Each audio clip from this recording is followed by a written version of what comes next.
Hello friends, Stephanie from Silver Fox Homestead again. This is part 2 of our gardening in 2022 series. Today we are going to be planting seeds and talking about, you guessed it, seeds. I am probably a seed hoarder. We won't talk about that. I do like to keep my seeds organized and contained. So I have this box. It is a photo organizer box in pretty colors that I keep all of my seeds in. And to me, each color is something different, and it's a different, oh, definitely a seed hoarder, that thing's heavy. And it's a different family for each color. And when I do my gardening plan, I actually make a drawing, and each box or shape or color or whatever, each color is a different thing. Like red is cucurbits, and yellow is solenicae, and green is brassica, blue is legumes, purple is alums, and what did I miss? Let's see. Red. Oh, orange is amaranth and the carrot family, which is they're very close and they do well together. So that way I can rotate my gardens very easily because I know where I planted tomatoes last and where I planted kale and cabbage and whatnot, brassicas last, so I can move those over quite easily. So I like to color code everything. Doesn't mean that's what you have to do. There's different ways of gardening, but the whole point of this was for me to talk about how I do it. Not to say that somebody else's way is wrong. It's just different. So let's get to it. We're ready to talk about seeds, and then we're going to plant some seeds. I have a lot of seeds, but these are the ones that I have chosen this year. And these, well, this is some of them. I have a whole bunch we're going to go through here. These are the ones that I'm going to direct sow, which means that as soon as the ground is workable, I know you've seen that on the back of the seed packets. This one actually doesn't, yeah, this one says, this is Cherville, by the way, direct sow in early spring, 1 to 2 seeds per inch. This one I direct sow because transplanting can be very difficult with Cherville. It does not like to be moved. It does not like changes in its atmosphere, environment, whatever. If you give it 2 tablespoons of water inside, it has to get 2 tablespoons of water inside, and only minute differences in sun, wind, everything has to be, that's my dog making noise, everything has to be just so I don't even, or was it my husband? So I don't even bother with that anymore because I've been there and done that. Cherville is best direct sown. Spinach, same thing. Why would I put a tiny little bit of spinach inside? I want a mass of spinach, so I'm going to plant that outside. Collard greens, they take a little longer to grow. Kale, like you can put kale inside if you really want to have an early kale crop. I just don't see the point. It grows all year. And then I've got several kinds of sorrel. It grows wild where I'm from. Used to grow in the woods. I would go back and get it. One of the earliest greens in the spring that you can get, and it's very healthy, good for you. So it's a very cleansing herb. Not to say that it does anything to your system, but it cleanses your blood and your body. It's slightly bitter, so it is one of those bitter herbs. Gets your body going. I have Green Day Belleville and Bloody Dock, which, not to be confused with the dock group of plants, which there is also a Bloody Dock. The leaves of that are edible, and the seeds, I believe, if I remember right, but that does not grow in Minnesota. It grows in South Carolina, where I came from, but that's a completely different thing. So that's a word of caution. Be careful of common names. Rumex sanguinus is this Bloody Dock's Latin name. Get it? Sanguinus, as in blood, Bloody Dock. Sometimes I get such a laugh out of the names of plants, and sometimes because usually it's in another language that isn't my heart language. I read it and I'm like, what is that? Like this one. It's a green. It's Chijimisai. Chijimisai. It's anglicized Chinese word. This is a cross between tatsoi and kamatsana. Really good. I like the flavor of both. So I'm going to plant this one instead of those two to kind of save space. And then I've got several kinds of pak or bok choy. It's a translation issue. I got an early one and one that will come up a little later. Both of those are good. More spinach and some different types of lettuce I have. I am going to do both direct sow and inside for these evergreen bunching onions or scallions. I already started some inside. I'll show you those later. But you can plant these outside and they're there until the frost. So you can have scallions all year long if you just keep planting them. Every 2 weeks, just plant a few more. Same with carrots or beets or anything that comes up fast. Radishes, if you really love radishes, and you can have your kids help plant and pick radishes because they grow so quickly. Even if they pull them up out of the ground, eat the whole thing, whatever. Oh no, we lost a radish, right? Okay, so I do have this Queensland lettuce that I got at a Seed Savers convention that I used to go to a few years back. I don't know much about it, but I do know that this is lettuce because I know what lettuce looks like. If you don't know what lettuce looks like and you have one of these or some seeds that somebody gave you and you're not really sure, if you don't trust the person, maybe don't plant them. It's always good to know what you're planting and to be aware of how it's going to spread, like is it invasive? Certain things you can buy from your seed catalogs, they may be invasive where we are. Just a thought. And we're gonna plant some cabbage. I got 3 types. Katarina Baby, which is 45 to 55 days.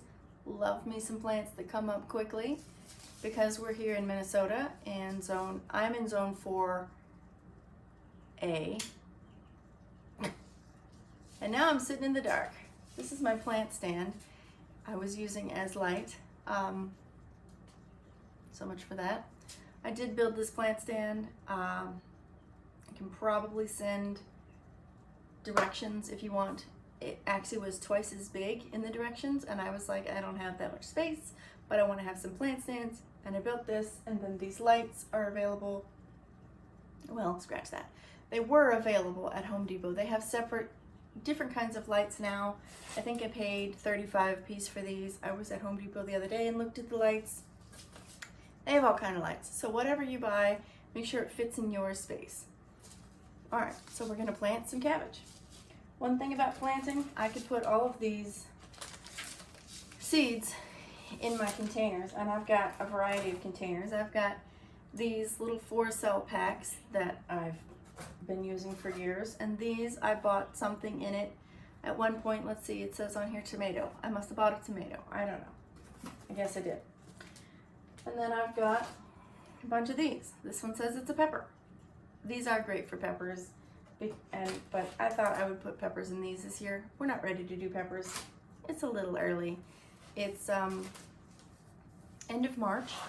The things that you really ought to be thinking about planting: leeks, any onions that you're doing from seed, not sets, from seed. You want to plant those. I usually use a container like this. Just one long container, and I put my seed starting mix in there, and then I put all my seeds in, and then I water it, and I put it under my lights on my plant stand. You can use these if you like. If you use these, what you're doing is creating a warm environment, like a mini greenhouse. Just put this over, but as soon as your plants start to come up, take it off, because it's not doing any good anymore. The whole purpose of that is to keep your environment warm. Another thing, let's not do that yet. What you need to be planting now, I'm sorry, I'm very ADHD. You're gonna have to deal with my personal brand of brain.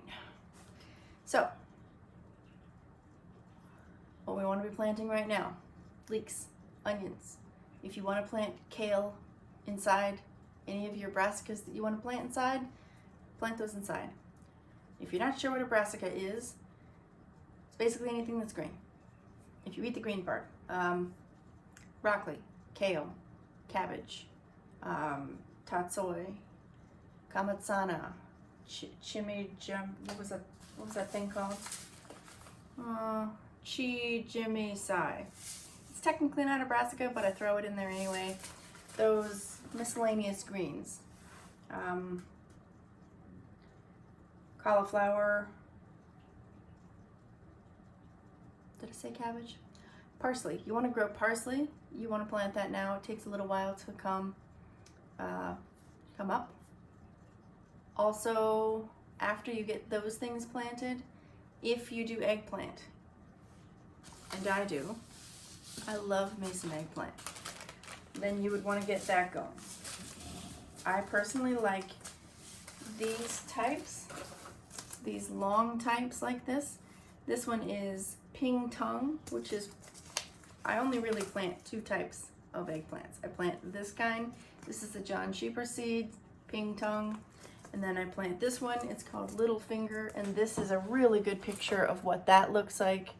This is Baker Creek seed. They look like this. This is a little small. I usually pick them when they're about this size. So they'll get about, yay big, something like that. Eggplant, you want to be planting now. It takes quite a while to come up. Let's see, what does it say on the back of this thing? Sprouts in 10 to 15 days. Yeah, right. Ideal conditions, sure. Days of germination, 7 to 12 days. That's never the case. You're never going to have ideal conditions inside. See, 70 to 90 degrees, 75 to 95 degrees. Eggplant is a hot weather plant. It will not come up unless it's warm enough. So, in order to get warm enough, you're going to want something like this, a heat mat. You put this underneath of your plants. Here, I'll open it up so you can see what it looks like. I got this one at Fleet Farm, I believe. I haven't even opened this one up. This one's brand new because I have one, but I decided to get another one. And I'm always throwing things in these videos. Sometimes they have little kinks in them like this. Just try to flatten it out before you use it as best you can. So it's flat, like so. It's got all these directions on it. I don't know that I've actually ever read this thing. Yeah. Okay, so when I use this, I use it in my plant stand area. I have one little section of plywood. I will only put this on the plywood because I have foam board. It would melt it. Don't put this on a plastic table. Don't put this on a nice piece of wood furniture. Make sure it's something solid that you don't mind if it gets hot or damp, because you're going to make a hot, damp environment for your eggplant. And I'm going to get this flattened out because in another few days I'm going to be planting some eggplant over here. But today I'm going to concentrate on the brassicas. We're going to go through a couple more seeds here, and then we're going to get to the good stuff. Although I think all of it's the good stuff. Alright, so for onions, I keep trying this red Welsh onion. They keep telling me that they're perennial, super hardy bunching onion that originated in northern China or Siberia. They don't really know. Good rule of thumb in zone 3 and 4. If a plant says that it comes from Siberia or Russia, I know Russia's taboo right now, but their climate is similar to ours. So those plants like Russian kale. I don't particularly like Russian kale, but it will do really good here. It grows really well all the way up until usually November, until you get like a really hard frost and it's down into like 10 degrees. That thing is still going. So if you really like kale, get some of that stuff. It's good. This one is Weathersfield Red. I've not planted this particular red onion before, but I like red onions, so I'm gonna give that a go. I really like these. They are not, it's a long day onion. If you're not sure what long day and short day is, if you live in zone 3 and 4, you want long day onions. Simple as that. It says they reach up to 5 pounds. I haven't had one reach 5 pounds yet, but they do get pretty big. And I like that they take pictures with little kids and then they make them look bigger on the seed packet. Good thinking, Baker Creek, good thinking. Although really they're their kids, so of course they're gonna take pictures with them. Something else that I like that I am gonna grow inside, you could grow outside as well. This is lovage. What's lovage, you say? I'm glad you asked. Lovage is a really old, like from the medieval era plant that people have been eating forever.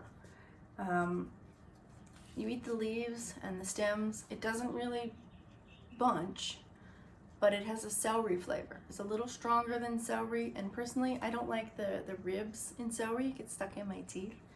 So I like this. So for soups and different things like this, you can dry it, chop it up. I like to put some in the dehydrator in the fall, you know, before it dies. But this will come back. But mine got overrun with mint, and the mint crowded it out and killed it, so it died, and so I need to reseed. I have probably 2 packets of this, and I'm not even gonna plant anywhere near this much. So like, I might do 1 or 2 of these smaller ones, or maybe even the little cups. And this is 12 full ounces of dirt. Makes me think like, oh, we're going to have tea. Pass the crumpets, please. I know, I'm a nutter. Okay, so lovage. What else? Peppers. It's not time for peppers yet, so don't get too excited. Maybe another week, and then you can start peppers. But look at here, I have an empty bag. Great. I keep a lot of my seeds, and I got these from a friend this year. It's called King of the North Sweet Peppers. Come up in 60 to 72 days. She grows excellent sweet peppers every year. These are like the bell pepper types. And she says if you let them grow a little longer, that they'll turn red, which most peppers will, so I wasn't really surprised. But then you could do like the roasted red peppers and just put them on the grill, and you kind of just let the skins char a little bit and you take them off. And we like to make red pepper hummus, so that's really good. Also gonna grow some habaneros that I saved from seed. Sometimes if you've saved seeds and you don't know about if they're going to germinate and you want to do a test, take a few of them out, put them on a wet paper towel, and keep the paper towel wet and see if the seeds sprout. You'll know in a few days because most things sprout pretty quickly. But for peppers, you have to keep that paper towel warm. So trying to keep something warm and wet at the same time, if you don't have a high humidity environment, can be difficult. So if you're gonna do that for peppers, put your paper towel so you put, I don't have a paper towel, of course, because I don't really use them. I don't usually use this method very much anymore because I know the germination of my seeds because I've saved them and I keep using the same thing over and over, and I'm acclimating them to my dirt. Anyway, you take the paper towel, same hands the paper towel, you put the seeds in here, you wet the whole thing, fold it over. Put in a Ziploc bag. It doesn't have to be a huge Ziploc bag, and then don't let the paper towel dry out. Put a little bit of water in there, and if there's a little bit of water sitting in there, that's fine. And put it somewhere where it's warm, or it's going to stay warm, you know, not somewhere where it's gonna be 100 degrees, but you know, 80 degrees is ideal, 70 is okay. Any cooler than that, you're probably not gonna get any germination at all. And I wanted to do some more pickled peppers because we eat a lot of banana peppers when we make pizza, and I put them on salads. So I've got some Italian pepperoncinis. I know they're not banana peppers, but these pickle up really well. And then of course I've got regular banana peppers, and then Hungarian hot wax peppers, and jalapenos. This is old seed. It may or may not come, but I have another bag if this one doesn't work out. I do that every year. I try to use the oldest seed first. And then I want to try this year. This is what paprika is made from. You grow this and then you dry it. You can smoke this and then dry it, and then you've got smoked paprika. I probably won't be doing that because I'm not super fan of smoked paprika. I do like paprika, and I want to try making my own, so we'll see how that goes. Any that I get would be great. And this is kind of a specialty. It's a ají sharapita, which is a tiny, tiny little pepper, probably about the size of your thumb, like maybe that big. And they kind of have it's like an orange pepper. Yes, I realize the pepper is colored orange, but more like orange flavored, so slightly citrusy. And I thought that's interesting, and I want to actually grow this and keep this in the house as a house plant, because something else I'm doing is transitioning to house plants that are edible, which is why I have a few other things over here, which we'll see in a bit. And then I will put these seeds in pots. So let's plant some cabbage. I'm gonna start with the golden acre. And those are pretty much all the seeds that I'm gonna start inside, and the ones that I'm gonna start early.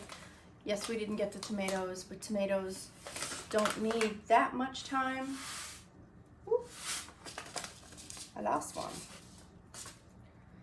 Usually I put 2 seeds in the pot. Any more than that, and you're really wasting your time. Well, not really the time, but did I put one in there already? I can't tell. And then, you know, just push them down a little bit. Good. And that's pretty much all there is to that. Something else that I do is I use these plant labels. Oh, and I'm gonna plant fennel. Forgot about that. I use these plant labels, and I keep a lot of them because I plant the same thing over and over, but we're not planting tomatoes. All right, get out of here, fennel. We're not planting tomatoes or any of that stuff, so I have these. I also got these at Runnings, and I'll just write what it is and then stick that right there, or usually I put them over here. So, good rule of thumb for planting seeds is however large the seed is, you want to put the seed twice the width of the seed into the ground. So those cabbage plants just barely need to cover them just a little bit, kind of push them down a little bit, push some, like, that's about it.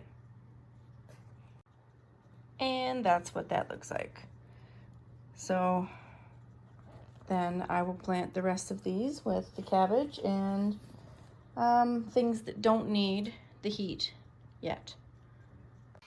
Now we're gonna look at my plant stand. This is, frankly, a mess. I got some aloe, but this is just one I was testing up here. Something I do want to talk about as well is diseases. This has got some sort of fungus. So like we were planting in the pots before, if you had a pot that had some fungus in it, I don't wait till the next year. I deal with that straight away. Like, this is going to be taken care of, and those are going to be disposed of. In fact, they shouldn't even be up there. And then that container will be washed. This is the pot that I planted my onions in, and it's still very cold, but it is what it is. This is Good King Henry. I'm doing some experiment with that. It's also a very old herb. I'm really into old and perennial things, and kind of phasing out these. Like, there's not even any dirt in this pot, tiny bit. This is some watercress that's not doing very well. Actually, I think it's dead. That's my bay leaf. It needs hotter temperatures than down here, and it's not doing super hot. This is cardamom, fairly new for me, not really sure about that yet. But this is what I was talking about. So I've actually got some boxes under here, so see, lots of space. But this, I can put my plants right up here. So when you first plant, and honestly, if I could get this any higher, I would have it right up next to the light, because you want them to be as close as you can, get them, because that's what happens. You don't want your plants to get leggy, you know, when they just grow really tall, unless it's an onion, and then that's really all they do. But you don't want it to just grow real tall and not have any roots. So the closer you put it to the light, the better. And honestly, you see how these are, there we go, blue and red, every other one. These are LEDs, and they're gonna last a really long time, and they're dirty, but you know, this is planting. We're in the dirt. There's some stuff that I planted a little while ago. Get my lemongrass out of the way. This is some echinacea. The germination rate on this is pretty low. I got one there, and nothing in the others. This is ice plant. Focus camera. Really excited about that. It's an edible succulent. And then even worse germination, that's a sea kale. I planted 8 and got 1. And in the back, how many of you know what that is? It's not butternut like that says. If you guessed asparagus, you would be right. I grew asparagus from seed this year. Actually pretty fun. They're just falling over because, you know, whatever. And looking forward to that. And this is the result of the planting. Down here, this is an entire bed of leeks. This is what I already planted: asparagus in the back, ice plant in the middle, a couple echinacea, and I took my 1 sea kale out of there. It's now up here, the 1 sea kale. And this is mostly cabbage. Actually, it's all cabbage. So got my 3 types of cabbage planted in here. And see, I've got it on the board that I talked about. This foam board doesn't usually do well. And these should be up and out before I get the peppers in here. And I've got my lovage here and a couple different types of onions back there, but the camera won't focus. Just take my word for that. All right, end result of the first round of planting. Well, I hope this was informative and you learned a little bit. Comment down below and let me know if you have any questions about anything that I talked about, or if there's something I didn't talk about that you want me to answer. Like and subscribe so you know when part 3 will come out, because I'm not really keeping to a schedule on this except for the gardening schedule. And if you bought the Gardener's Vegetable Handbook, whatever the book I said last, I can't remember the name of it, but it tells you when to plant. If you're following that, you pretty much know what I'm going to talk about next, and you'll know all of my secrets. Well, not all of them, because I have lots and lots of books that I read, but that one is the best for when to plant, and I cannot sing its praises enough. That one and the Patrick Lima book, the organic farming, gardening, organic, whatever it's called, Patrick Lima organic something or other. Excellent books. 2 of my favorites. Check those out for sure.